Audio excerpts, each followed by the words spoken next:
Well, that was quite disappointing last night. Rangers, you know what the crazy thing about the series with the Rangers and Devils? Well, first off, they went 2-0 the first two games, 5-1 each game. First two games, so they're up 2-0. Go home. They lose, what did they lose, 2 in a row, 3 in a row? Then they tied it to send it back for game 7. And the game I went to, so in 3 games, they scored 15 goals. They were shut out in game 5. They were shut out in game 7, right? 4-0, 4-0. And they scored 2 goals in the other 4 games and 15 goals in 3 games. You know, reminded me of 1960, the Yankees outscored the Pirates and still lost a series in 7 games. I mean, they had some great games. That's the thing. You can't put it all in game. You know, Bumbles was saying to me that, you know, the Rangers, first of all, are going to have a lot of problems with their salary cap. Remember, they couldn't bring a guy up because they'd brought in Kane and Tarasenko, and they couldn't put guys on the bench. God forbid somebody got hurt. They were going to have to use other players, and their cap's all screwed up next year. Tarasenko was basically a rental. Kane was a rental. And, you know, it ended with a whimper. A whimper. I mean, you know, Fox had a bad play. He was trying to get rid of the puck. That was the first goal. They got the second goal, opening period, 0-0. But you didn't feel like the Rangers were going to do anything. I mean, they had a couple chances, but the Devils were on their, Devils were, you know, Michigan said crisper passes.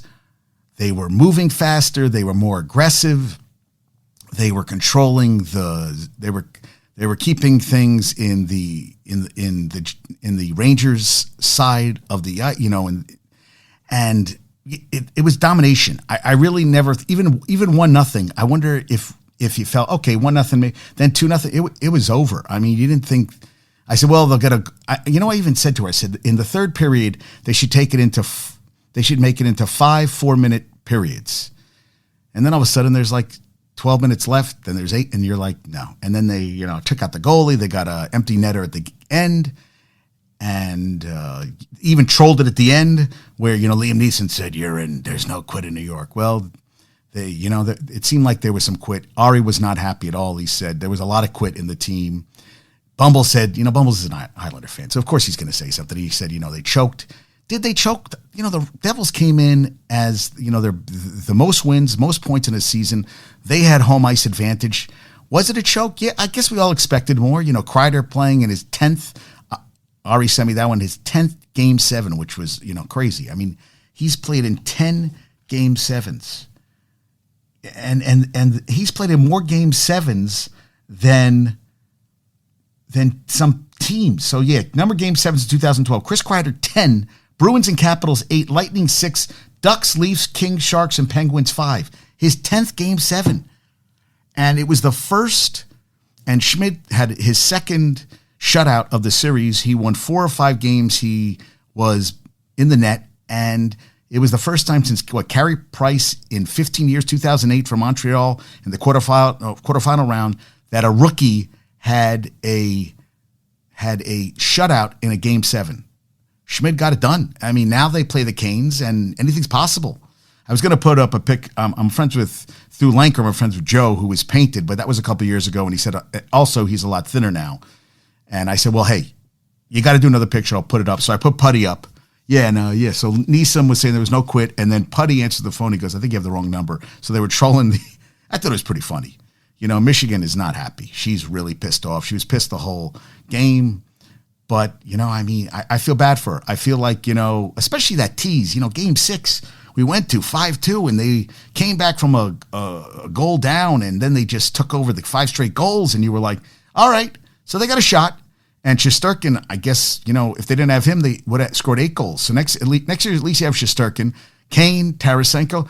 You know, Mika didn't do much. Panarin didn't do much. I mean, there was no 2 shutouts in the last 3 games, up 2-0, and you end up losing in 7. You know, I mean, yeah.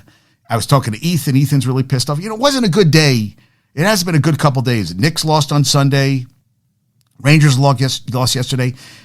Herman was up 2-0, 88 pitches in the 9th inning of a game that was an hour. It was under 2 hours.